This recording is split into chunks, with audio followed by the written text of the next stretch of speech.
आओ एक ऐसा वाक़या तुम्हें सुनाने जा रहा हूं जिस वाक़े को सुनकर हमारे ज़मीर जाग जाएंगे। रात की तारीकी है। हजरत उमर रात के अंधेरे के अंदर गश्त करके देख रहे हैं कि कौन परेशान है। काफी दूर निकल जाते हैं तो एक और परेशान आदमी नजर आता है, घर के बाहर बैठा हुआ और रो रहा है। हजरत उमर उसके पास बैठ गए। जी क्यों रो रहे हो? उसने भी यही कहा, अरे जा यार क्या दिमाग खराब कर। नहीं नहीं बोलो तो क्या बात है? अरे तुम क्या कर लोगे यार, जाओ ना, मेरी किस्मत मेरा नसीब। नहीं नहीं नहीं नहीं ऐसी बात मत करो। देखो रात में तुम निकले हो, रात में मैं भी निकला हूं, परेशान हो आप भी हम भी। चलो बताओ ना क्या बात है, शायद मैं तुम्हारे कोई काम आऊं। रोने लगा और कहने लगा, नहीं जानता कौन है। कहता है कि मेरे भाई जब तुमने एक रिश्ता जोड़ी लिया तो सुनो, मैं बहुत किस्मत का मारा हुआ इंसान हूं। मैं इस झोपड़ी के बाहर बैठा हुआ हूं, अंदर मेरी बीवी रो रही है और इधर मैं रो रहा हूं। कहा क्यों क्या बात है? कहा मेरी बीवी बहुत ही ज्यादा खूबसूरत है और मेरी गांव का एक बहुत मजबूत आदमी, पैसे में भी मजबूत है, असर और रसूख में भी मजबूत है और ताकतवर भी है। उसके आगे पीछे गुंडे भी रहते हैं। वो शख्स रात की तारीकी में आता है और मुझे मेरा कान पकड़कर घर से बाहर निकाल देता है। फिर वो मेरी बीवी के साथ जिना करता है, मेरी बीवी को मजबूर कर देता है गलत काम करने के लिए। नहीं तो वो मुझे और मेरी बीवी दोनों को मारने की धमकी देता है। मेरी बीवी डर जाती है और मारे डर के वो सब कुछ कर लेती है जो उसका ज़मीर उसको गवारा नहीं करता। ओह ये प्रॉब्लम है। अभी आया था? हाँ आया था और गलत काम करके चला भी गया। हजरत उमर ने कहा मेरे भाई सच बताओ अब वो कब आएगा? कहा वो एक दिन छोड़कर आता है, आज आया है, गलत काम करके चला गया है, अब वो कल नहीं आएगा, परसों आएगा। अमीरुल मोमिनीन की नजरें आसमान की तरफ उठी और दिली दिल में कहा इलाहुल आलमीन, कितना लाचार बे अमीरुल मोमिनीन हो। मेरे दरबार खिलाफत में, मेरे दौरे खिलाफत में एक गैर मुस्लिम आदमी के ऊपर जुल्म हो रहा है और इस इलाके का मालिक मैं हूं।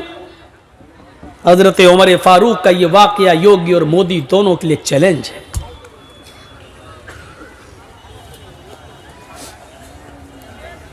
सोचें, मेरे दौरे खिलाफत में एक आदमी मजबूर है और वो भी इतनी बड़ी मजबूरी कि उसकी औरत की इज्जत लुटती है और बेचारा मजबूर और गरीब आदमी कुछ नहीं कर पाता। इस बात को दिल में सोचा, कहा कि सुनो परसों जब वो आएगा तो 2-3 काम करना बस। कहा क्या?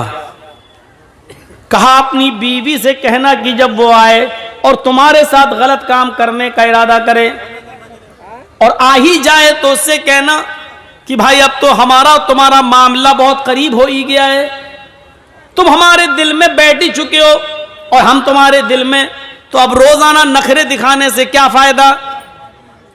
ऐसा करो कि ये काम तुम कर जब चाहो तब कर लिया करो, लेकिन रोशनी में मुझे अच्छा नहीं लगता है, रोशनी में मुझे मेरे पति की, मेरे शौहर की याद आती है, इसलिए चिराग बुझाकर ये गलत काम करो और मैं खुलकर तुम्हारा सपोर्ट करूंगी। इतना कहना, वो तुम्हारी बीवी की बातों में आ जाएगा और चिराग बुझा देगा, बकिया काम मैं संभाल लूंगा। वो कहने लगा क्या मतलब है तुम्हारा, बकिया काम संभाल लूंगा क्या मतलब? कहा तुम डरो नहीं, कुछ नहीं होगा और अपनी बीवी से ये कह देना कि खाना बनाकर रखना। यार ये क्या मसला, खाने से इसका क्या ताल्लुक है? बस जो कह रहा हूं वो करना। अपनी बीवी को बोलना कि खाना बनाकर रखे और जब वो तुमसे गलत काम करने लगे तो चिराग बुझा देना बस। एक दिन गुजर गया, वो नहीं आया, दूसरे दूसरा दिन वो आता है, जिना की नीयत लेकर आता है, जिना के इरादे से आता है, जिना करने के लिए आता है। उस गरीब आदमी की झोपड़ी में घुसता है। हजरत उमर फारूक पहले से तलवार लेकर छिपे हुए हैं। घर के मालिक को भी पता नहीं कि अमीरुल मोमिनीन आ चुके हैं। इस आदमी के आने का इंतजार कर रहे हैं। जब रात पूरी तरीके से अंधेरे में छा जाती है, तब यह शख्स अंदर जाता है, कान पकड़कर घर के मालिक को बाहर बिठाता है। चल बाहर, चल उधर चल, अंदर कर दी बाहर। खुद अंदर जाता है। चिराग जल रहा होता है। बीवी ने आज मुस्कुरा कर कहा, अब आपसे क्या पर्दा करूं, हमारा आपका मामला तो अब रोज का हो चुका है। सुनो, ऐसा करो भाई, अब तुम करते ही हो गलत काम तो खुल के करो, लेकिन चिराग बुझा दो, क्योंकि चिराग जलता है तो मुझे शौहर का प्यार याद आता है। मैं चाहती हूं कि अपने शौहर को भूल जाऊं और तुम्हारी आगोश में आ जाऊं। अंधेरा कर बातों में आ गया, चिराग बुझा दिया।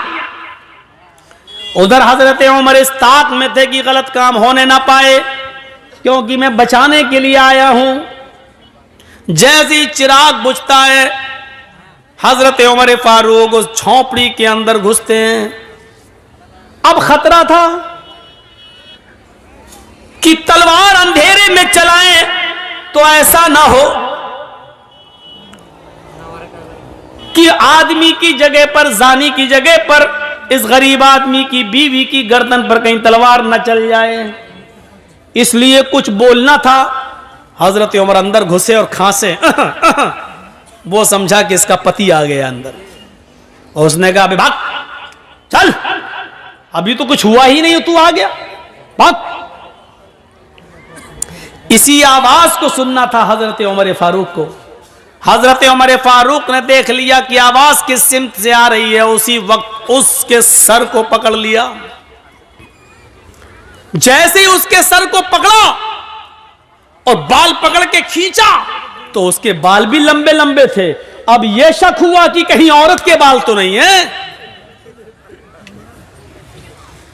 अब वो उसको बार बार उसको बाल को झुमा रहे हैं, तो वो चीखता है, अबे क्या कर रहा है, अबे हट।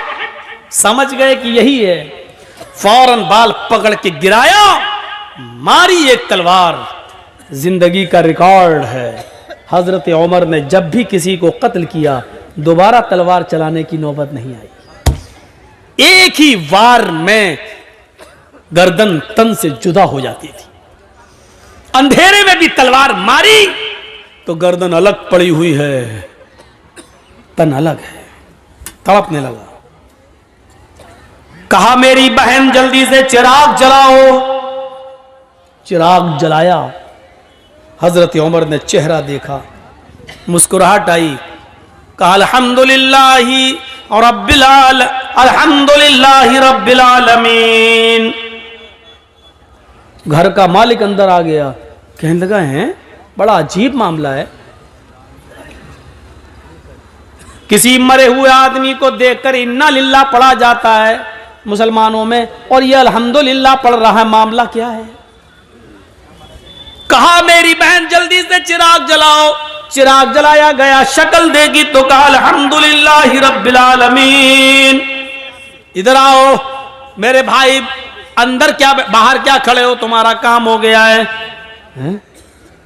मार दिया, कत्ल कर दिया क्या?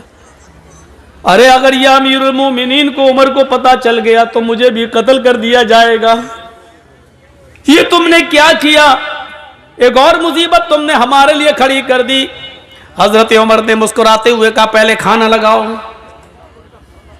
लाश रखी हुई है, गर्दन कटी पड़ी हुई है, खून वहीं पर ताजा ताजा पड़ा हुआ है, और हजरत उमर वहीं बैठकर खाना खा रहे हैं लाश के पास।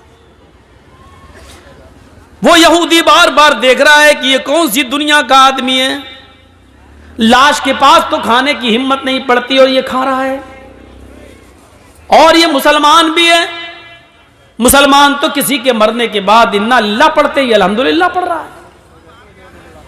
और कत्ल ही करना था तो चिराग क्यों बुझवाया इसने? चिराग जलता तो अच्छी तरीके से पहचान सकता था और मारने में आसानी रहती, लेकिन इसने चिराग बुझाने के लिए क्यों कहा? हजरत उमर फारूक जब वहां से जाने लगे तो उसने पैर पकड़ लिए। कहता है मेरे ऊपर मुसीबत खड़ी करके कहां जा रहे हो? उमर के किसी आदमी को पता चल गया तो मुझे भी कत्ल कर दिया जाएगा। हजरत उमर ने कहा पैर छोड़ो, क्यों डरते हो? क्या बात है? मैं ही उमर हूं।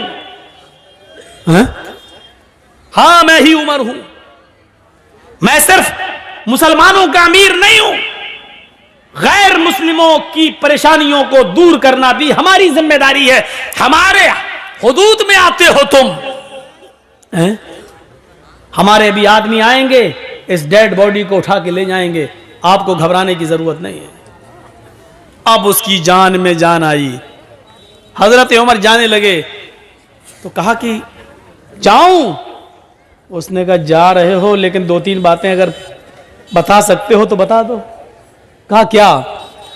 कहा अमीरुल मोमिनीन, चिराग की रोशनी अगर जल रही होती तो आपको इस आदमी को मारने में आसानी थी, लेकिन आपने ये क्यों कहा था? अपनी बीवी से कह देना कि चिराग बुझा देना। और जब चिराग जलाकर देखा तो आपने इन्ना लिल्लाह के बजाय अल्हम्दुलिल्लाह आपने क्यों कहा? और आपने ये क्यों कहा था कि खाना बनाकर रखना? खाने से इसका क्या ताल्लुक था? ये 3 बातें मेरी समझ में नहीं आई। हजरत उमर ने कहा मेरे यहूदी भाई सुन, जब तूने मुझे परसों अपनी बीवी की दास्तान सुनाई, इंसानियत देखिए, मानवता देखिए, आज की ये तकरीर अगर योगी जी स्टेज पर बैठ के सुन लें तो उनके आंखों में भी आंसू आ जाएं। अगर उनके पास इंसानियत का दिल होगा तो, और अगर उनके अंदर इंसानियत ही ना हो, ठोक दो वाली पॉलिसी अपना रहे हों, तो उनकी अम्मा भी मर जाए तब भी आंसू नहीं आएंगे। उनके बच्चे है ही नहीं तो क्या रोएंगे? हम भी क्या क्या बोल जाते हैं। अब रात के 11:15 बज रहे हैं तो दिमाग तो मेरा भी खराब है ना। अब उसके अंदर क्या दर्द होगा बेचारे के अंदर? सोचिए जरा, ये अमीरुल मोमिनीन है और एक यहूदी की मदद करने पहुंच रहे हैं। यहां 750 किसान के मरने के बाद कानून वापस लिया जाता है, लेकिन 2 मिनट का मौन तक नहीं रखा गया। मोदी जी आज तक उन 700 किसानों को शहादत का दर्जा देने के लिए तैयार नहीं है। अगर शहादत का दर्जा देंगे तो यह मानना पड़ेगा कि आंदोलन सही था। सोचिए राजनीति इंसान को कहां से कहां पहुंचा देती है, कहां से कहां तक। किसान कानून वापस लिया जा रहा है, लेकिन उस बेटे के बाप को मंत्री पद से अभी भी बर्खास्त नहीं किया जा रहा है, जिसके बेटे ने किसानों के ऊपर गाड़ी चढ़ा दी। ये राजनीति क्या क्या गुल खिलाती है। कहा परसों जब मैं आया था और तूने मुझे अपनी दास्तान सुनाई थी तो उस दिन मैंने सोचा, तूने कहा कि बड़ा असर रसूख वाला आदमी है, जान पहचान वाला आदमी है, पैसे वाला आदमी है। तो मैंने सोचा कि आए उमर, ये गलत काम करने वाला कहीं तेरा बेटा तो नहीं है, कहीं तेरे खानदान का कोई आदमी तो नहीं है? इतनी हिम्मत किसकी है जो मेरे दौरे खिलाफत में यहां आकर यह काम कर रहा है? तो मेरे दिल में यह ख्याल आया कि इतना गंदा काम मेरे दौरे खिलाफत में कोई मेरे खानदान का, मेरे घर का कोई आदमी तो नहीं कर रहा है। इसलिए मैंने कहा था चिराग बुझा देना। आए मेरे यहूदी भाई, जब मैं घर के अंदर घुसा चिराग बुझाने के लिए, इसलिए कहा था अगर चिराग जल रहा होता और ये आदमी या जिना करने वाला कोई और होता, मेरा करीबी रिश्तेदार होता, मेरा बेटा होता, और तेरे घर में जब मैं घुसता और चिराग जल रहा होता और मेरी नजर उसके ऊपर पड़ती और उसकी मेरी ऊपर पड़ती, तो हो सकता अपना बेटा समझकर, अपना बेटा अपने बेटे को देखकर, अपने भतीजे को देखकर, अपने खानदान के किसी रिश्तेदार को देखकर हो सकता था कि मेरा गुस्सा ठंडा हो जाता और तलवार फिर मेरी उसकी गर्दन पर न चलती और फिर मैं तुझे मनाता कि कुछ ले दे के मामला रफा दफा कर लो।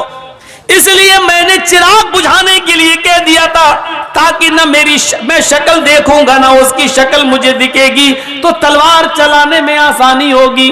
फिर मैंने उसकी गर्दन पे तलवार चलाई और जब गर्दन मेरे हाथ में आ गई तन अलग, तो फिर मैंने तुम्हारी बीवी से कहा बहन जल्दी से चिराग जलाओ, इसलिए कि मैंने ये देखने की हिर्स थी, लालच था कि देखें मरने वाला मेरा रिश्तेदार तो नहीं है। जब चिराग जला और उसके सर पर मेरी नजर पड़ी तो मैंने अल्लाह का शुक्र अदा किया, इसलिए कि अल्हम्दुलिल्लाह मरने वाला मेरा खानदान का नहीं, मेरा रिश्तेदार नहीं, मेरा बेटा नहीं, मेरा भतीजा नहीं, मरने वाला भी गैर मुस्लिम है, तू भी गैर मुस्लिम है, ये गलत काम करने वाला भी गैर मुस्लिम है।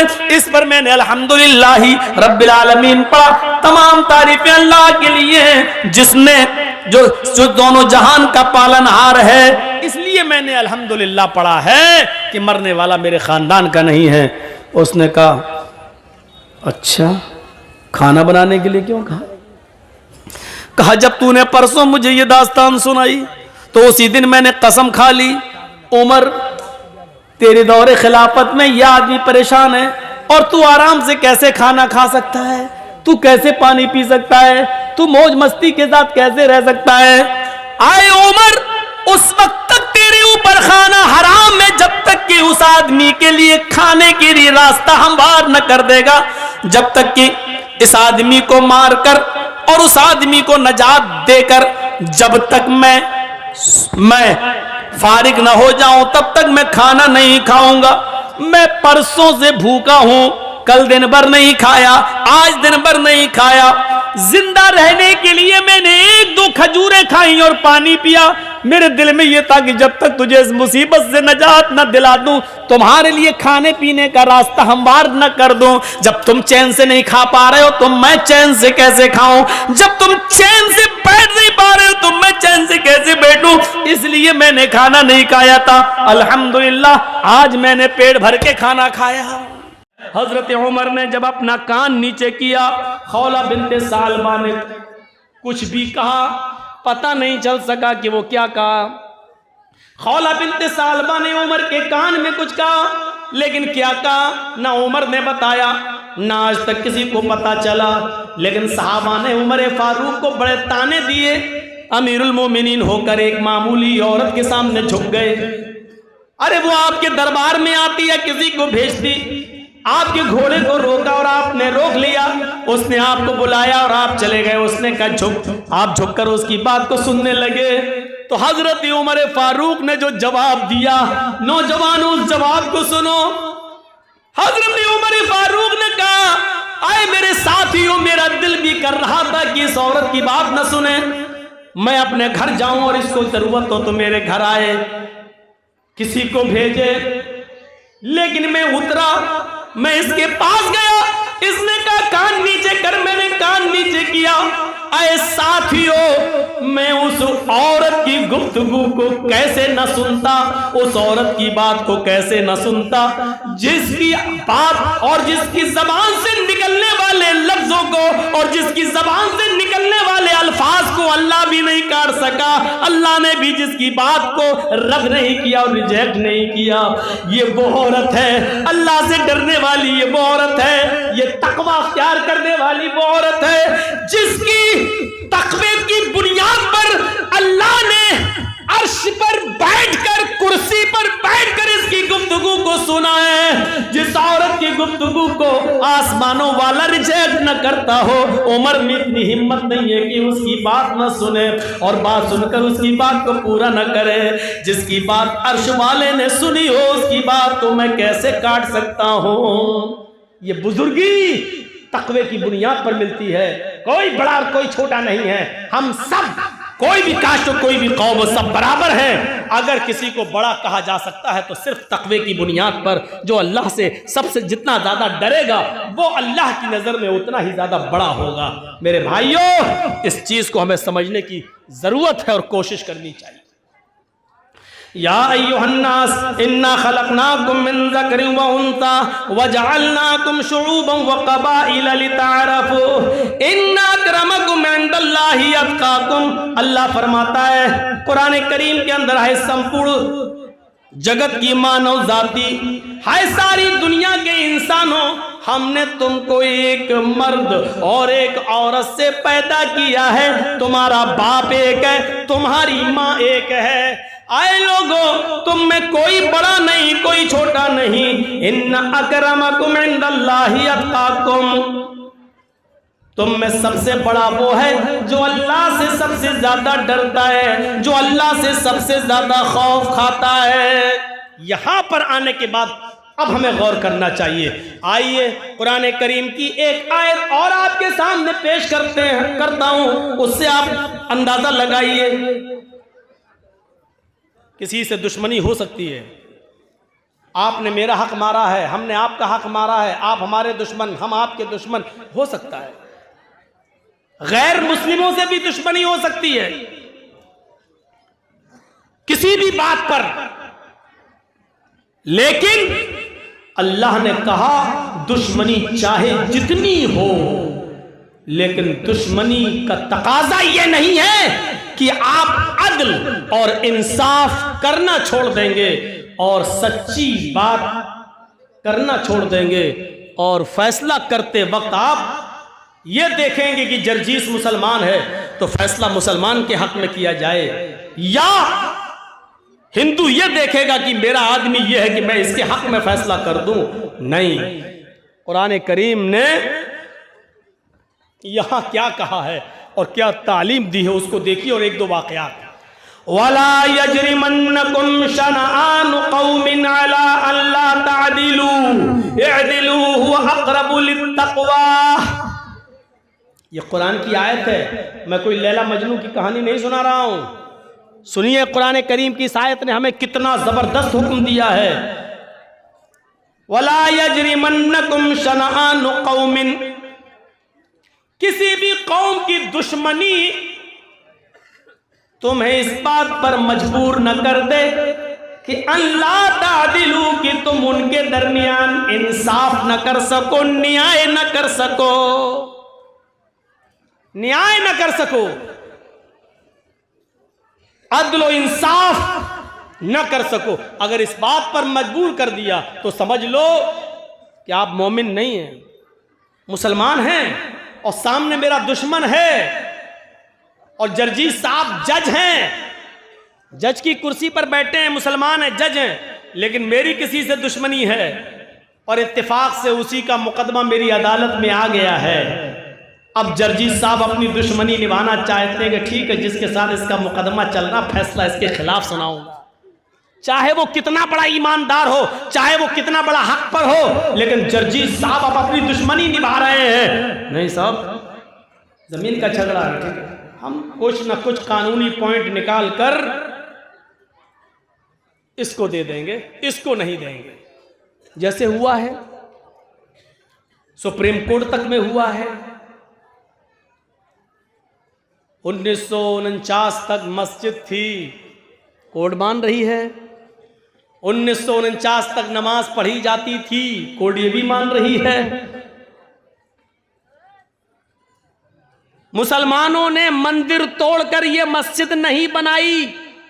जो हिंदू लोगों ने दावा किया है कि बाबर ने मंदिर तोड़कर मस्जिद बनाया, कोर्ट में उस चीफ जस्टिस ने यह भी लिखा उस फैसले में कि हिंदू लोग ये साबित नहीं कर पाए कि मंदिर तोड़कर मस्जिद बनाई गई। यह भी गलत है। मंदिर तोड़कर मस्जिद बनाना भी हिंदू लोग साबित नहीं कर पाए, यह भी कोर्ट ने माना।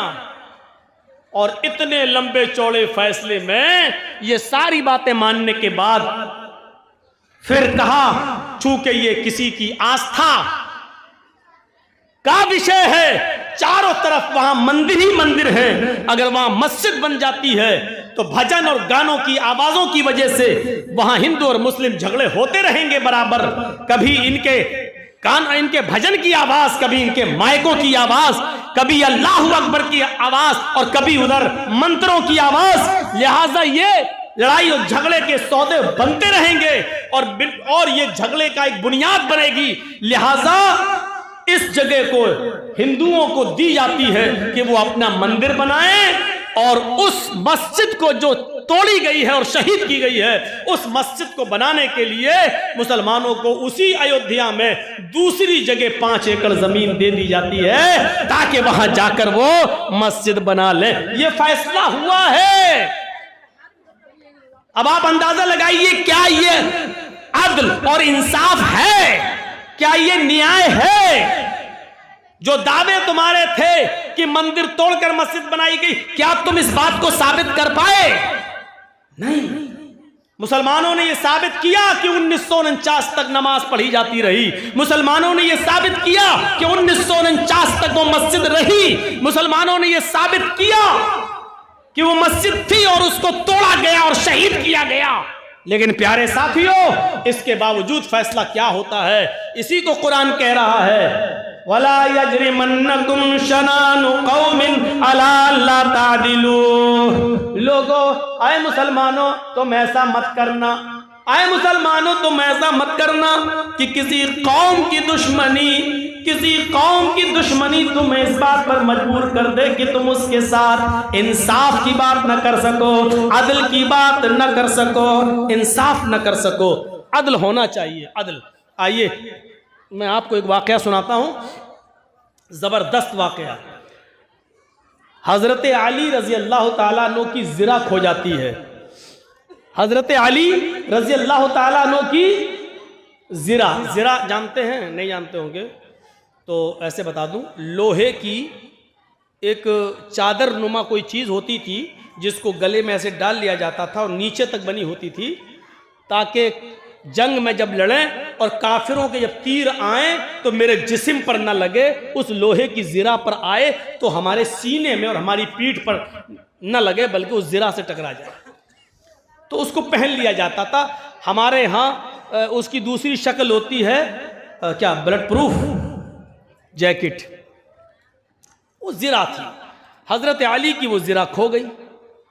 ढूंढते रहे, तलाश करते रहे, वो जिरा नहीं मिली। और 6 महीने के बाद वो जिरा एक यहूदी के पास देख ली हजरत अली ने। हजरत अली उसके पास गए और कहने लगे, यहूदी का क्या, ये जिरा किसकी है? यहूदी ने कहा, ये तो मेरी है। हजरत अली ने कहा, तुम झूठ बोल रहे हो, ये जिरा मेरी है। उसने कहा, देखो अमीरुल मोमिनीन, हजरत अली अमीरुल मोमिनीन हैं, हजरत अली खलीफा हैं। उसने क्या कहा, अमीरुल मोमिनीन आप गलत बोल रहे हैं। हजरत अली ने कहा, मैं गलत बोल रहा हूं? कहा, इस अच्छी और खूबसूरत जिरा को देखकर आपकी नीयत खराब हो रही है। हजरत अली ने कहा, मेरी नीयत खराब नहीं हो रही, ये जिरा मेरी है। ये बताओ कि तुम मुझे ईमानदारी के साथ, इंसानियत के साथ ये जिरा दे रहे हो या नहीं दे रहे हो, या फिर मैं तुम्हारे खिलाफ मुकदमा दायर कर दूं। ये क्या हो रहा भाई?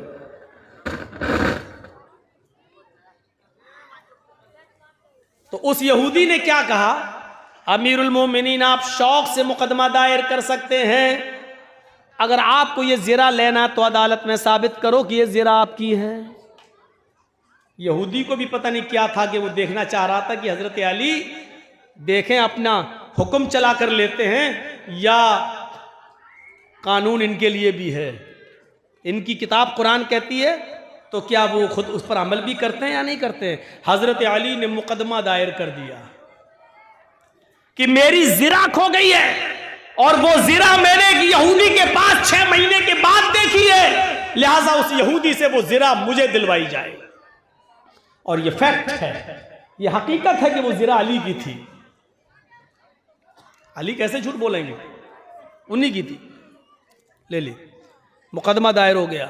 उस यहूदी के पास नोटिस पहुंच गया, उस यहूदी के पास नोटिस पहुंच गया तुम्हें फला फला दिन कोर्ट में, अदालत में आना होगा। अदालत में लाया, यहूदी आया, हजरत अली बाहर खड़े, यहूदी भी बाहर खड़ा है। थोड़ी देर में आवाज आती है, काजी शुरैह ने अपने जो दरवाजे पर लगाते हैं आवाज देने के लिए, हजरत काजी शुरैह ने अपने आदमी से कहा इन दोनों को बुलाओ। दरवाजे पर जो आदमी खड़ा था, जो सिपाही खड़ा था, वो आवाज लगाता है, अमीरुल मोमिनीन अली अंदर आए। काजी शुरैह टोकते हुए कहते हैं, आए सिपाही, आवाज ये लगाओ, अली कटघरे में आए, अमीरुल मोमिनीन का लफ्ज मत लगाओ, क्योंकि हजरत अली इस वक्त कोर्ट में आ रहे हैं और अदालत के अंदर ये ताजीमी जुमले नहीं कहे जाते हैं। इन जुमलों के कहने से कोर्ट के ऊपर फर्क पड़ता है। यहां मैं फैसला सुना रहा हूं, ये नहीं देख रहा हूं कि अली कौन है, खलीफा है, क्या है, मुझे इससे कोई मतलब नहीं है। यहां इंसाफ के लिए आए हैं, यहां इंसाफ होगा, लिहाजा अली के साथ अमीरुल मोमिनीन का लफ्ज नहीं लगाया जाए। आए अली, अंदर आइए। अंदर आए, चलिए वो कटघरा है, वहां खड़े हो जाइए। अमीरुल मोमिनीन, अमीरुल मोमिनीन कहां खड़े हैं? कटघरे में। उस यहूदी से कहा तुम भी आओ, यहूदी को दूसरे कटघरे में। फैसला उसी दिन, आजकल की तरह नहीं। सालों गुजर जाते हैं, 12-12, 15-15 साल, लेकिन वही मामला वही अटका, वही लटका। हाँ बोलिए, आए अली, मुकदमा आपने दायर किया है इस यहूदी के खिलाफ, प्रॉब्लम बताओ। प्रॉब्लम सुनिए। अब हजरत अली प्रॉब्लम बता रहे हैं। काजी साहब, और काजी किसने बनाया? अली ने। काजी किसने बनाया? जज अली ने। लेकिन वो जज, वो काजी खुद कह रहा है अली बताओ, अमीरुल मोमिनीन भी नहीं कह रहा है, अरे अली बताओ प्रॉब्लम। कहा कि मेरी एक जिरा खो गई थी 6 महीने पहले, मैं ढूंढ रहा, तलाश करता रहा, लेकिन जिरा नहीं मिली। वो जिरा इस यहूदी के पास मैंने देखी, जब मैंने मांगा तो ये कहने लगा कि ये जिरा मेरी है। मैं अदालत से दरखास्त करता हूं काजी साहब कि मुझे मेरी जिरा दिलवाई जाए। उस यहूदी से पूछा काजी शुरैह ने, जिरा कहाँ है? कहा मेरे पास। कहा दिखाओ, दिखा दी। कहा कि अली कहते हैं कि ये जिरा मेरी है, तुम क्या कहना चाहते हो? उसने उसी कटघरे में खड़े होकर हजरत अली को गुस्सा दिलाने की कोशिश की और क्या कहा, काजी साहब हजरत अली झूठ बोल रहे हैं, इतनी खूबसूरत और अच्छी जिरा पर इनकी नीयत खराब हो रही है। ये जिरा तो मेरी है, मैं इसको कई महीनों से अपने पास रखा हुआ हूं। अली का दावा गलत है, ये जिरा तो मेरी है। अब मामला फंस गया। काजी क्या करे बेचारा, वो कह रहा मेरी है, हजरत अली कह रहे हैं मेरी है। तो अब कुरान और हदीस की रोशनी में फैसला देखिए कैसे होगा। बड़ा प्यारा फैसला। काजी ने अली से कहा, शुरैह साहब ने, आए अली, अगर तुम ये कहते हो कि ये जिरा मेरी है, चूंकि अभी तो यहूदी के पास है और यहूदी उसका मालिक है, अगर तुम ये कहते हो कि ये जिरा मेरी है तो तुम्हें साबित करना होगा, और साबित करने के लिए तुम्हें गवाह पेश करना होंगे। तुम कोई गवाह लेकर आओ जो ये कहे कि ये जिरा अली की है और उसकी ये पहचान है। हजरत अली ने कहा ठीक है। आपने आवाज दी, आए हसन, जो बाहर थे जल्दी आओ। हजरत हसन जो उनके बेटे थे अंदर आते हैं, कटघरे में खड़ा किया जाता है। काजी ने पूछा कि बताओ तुम क्या गवाही देना चाहते हो? हजरत हसन गवाही देते हैं कि मैं गवाही देता हूं काजी साहब, ये जिरा मेरे बाप की, हजरत अली की, अमीरुल मोमिनीन की ये जिरा है जो 6 महीने पहले मेरे घर के बाहर दरवाजे पर रखकर मेरे वालिद मोहतरम अंदर चले गए नाश्ता करने के लिए, पानी पीने के लिए। जब वहां से बाहर निकलते हैं तो देखते हैं कि जीरा गायब है। 6 महीने तक वो जीरा गायब रही। 6 महीने के बाद यहूदी के हाथ में देखी गई। ये जीरा की मैं गवाही देता हूं कि ये जीरा मेरे बाप की है, मेरे अब्बू की है, लिहाजा ये यहूदी से लेकर मेरे बाप को दी जाए। काजी साहब के पास वो गवाही जब आती है, काजी साहब ने उसकी गवाही के ऊपर कलम चला दिया और फरमाया, आए अली, मैं मजबूर हूं। हमने मोहम्मद रसूलुल्लाह का फरमान पढ़ा है, अल्लाह के नबी सल्लल्लाहु अलैहि वसल्लम की हदीस ही है, हमें हदीस ये बतलाती है बाप के हक में अगर बेटा गवाही दे तो बेटे की गवाही नहीं मानी जाएगी, क्योंकि बेटा अपने बाप के फेवर में ही बोलता है, बेटा अपने बाप की हिमायत में ही बोलता है, बेटा कभी भी अपने बाप के खिलाफ नहीं बोल सकता है। इसलिए ये अदालत आपसे गुजारिश करती है, आपके बेटे हसन की गवाही को रिजेक्ट करते हुए कि आपके बेटे हसन की गवाही नहीं मानी जाएगी, आप कोई दूसरा गवाह लेकर आइए, अगर है नहीं है तो ये जीरा यहूदी ही को मैं दे दूंगा, यहूदी इसका मालिक है। अगर आप कहते हैं जीरा मेरी है तो अपने बेटे के अलावा कोई दूसरा गवाह पेश कीजिए। आजकल का दौर थोड़ी था जर्जी साहब झूठी गवाही के लिए 200 और 500 रुपए देकर 1000 रुपए 50 झूठे गवाह अदालत में खड़े कर दें, ऐसा दौर थोड़ी था। हजरत अली चाहते तो एक नहीं 10 आदमी पेश कर सकते थे, नहीं किया। हजरत अली ने कहा एक गवाह और है, ये नहीं कह रहे, यहां तो जो फैसला कर देता है कि यहां हिंदू को दे दो और तुम इधर बना लो, 1 महीने के बाद उसको राज्यसभा का मेंबर बना दिया जाता है, अवार्ड दे दिया जाता है। ये सूरत हाल है। आए अली, दूसरा गवाह लाओ। हजरत अली ने आवाज लगाई अपने गुलाम को। हजरत अली का जो खादिम था, जो गुलाम था, वो अंदर आता है, कटघरे में खड़ा होता है, वो गवाही देता है ये जीरा मेरे आका की है, हजरत अली की है, मैंने कई सालों से इनके पास देखी है। यहूदी झूठ बोलता है, इसने चोरी की है, ये जीरा घर के बाहर से उठा कर ले गया है, ये जीरा मेरे मालिक की हजरत अली की है।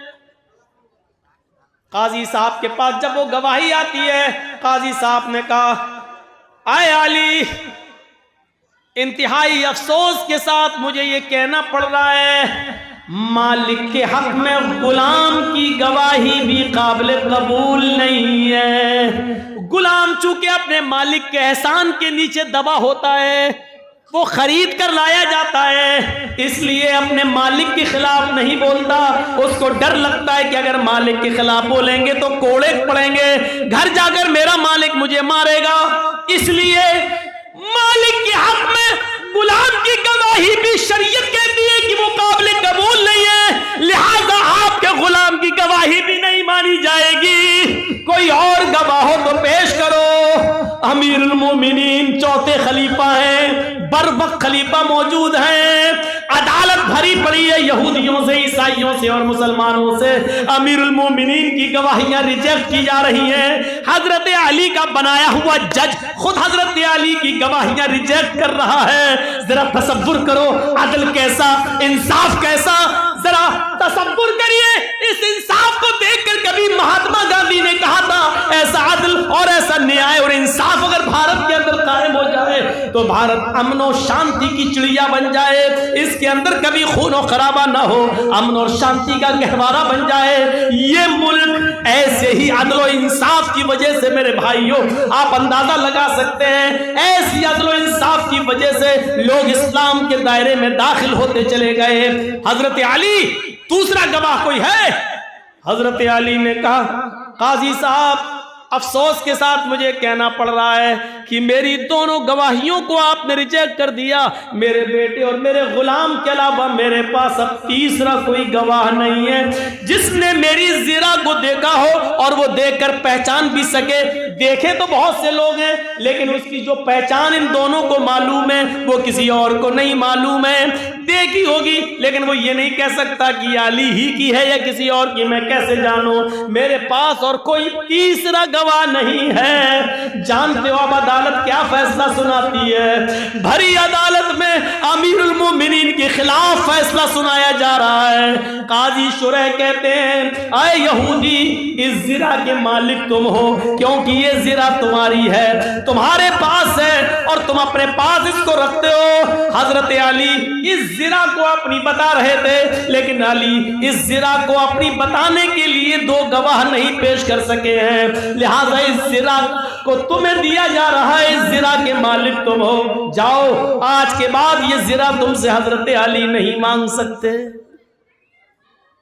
यहूदी उस जिरा को उठाता है और दिखाता है और कहता है, जज साहब, काजी साहब, आपने अपना फैसला सुना दिया है। मैं यही देखना चाहता था कि हजरत अली कहीं झूठे गवाह तो नहीं लाते हैं, और ये देखना चाहता था कि हजरत अली का रौब और दबदबा देखते हुए कहीं आप गलत फैसला तो नहीं सुनाते हैं। आपने वही फैसला सुनाया जो कुरान कहता है, जो हदीस कहती है। लेकिन अब आप भी एक बात सुन लीजिए, आपने जो फैसला सुना दिया, अब इस जिरा का मालिक मैं हूं, लेकिन अब मेरा फैसला सुन लीजिए। हजरत अली बिल्कुल सच्चे हैं। ये जिरा दरवाजे के बाहर रखी थी और मैंने 6 महीना पहले ये जिरा उठाई थी और मैं लेके चला आया था, और जानबूझकर 6 महीने के बाद मैं ये जिरा अली के सामने से लेकर गुजरा। देखें अली पहचानते हैं या नहीं पहचानते, और पहचानते हैं तो जबरदस्ती तो नहीं छीनते, और मुकदमा दायर करते हैं तो देखता हूं फैसला क्या होता है। ये सब मैं आजमाने के लिए कर रहा था। आजमाइश में अली भी कामयाब, इस आजमाइश और इम्तिहान में अदालत भी कामयाब।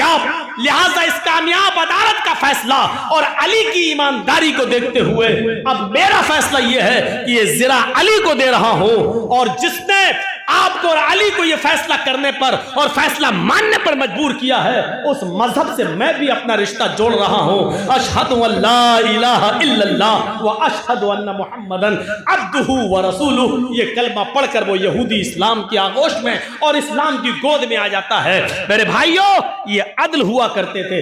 वला यजरिमन्नकुम शनानु कौमिन अला अल्ला तादिलु। किसी कौम की दुश्मनी तुम्हें गलत फैसला करने पर मजबूर ना कर दे। अरे हम और आप हिंदू और मुसलमान के दरमियान क्या सच्चा फैसला करेंगे? अगर पंचायत गांव में ही हो जाए तो उधर भी हम। अस्सलाम वालेकुम। उम्मीद करता हूँ कि आप हजरात को ये बयान अच्छा लगा होगा। बयान अच्छा लगे तो वीडियो को लाइक करें और चैनल को सब्सक्राइब करें और प्यारा सा कमेंट करें। बाद में मिलते हैं। अल्लाह हाफिज।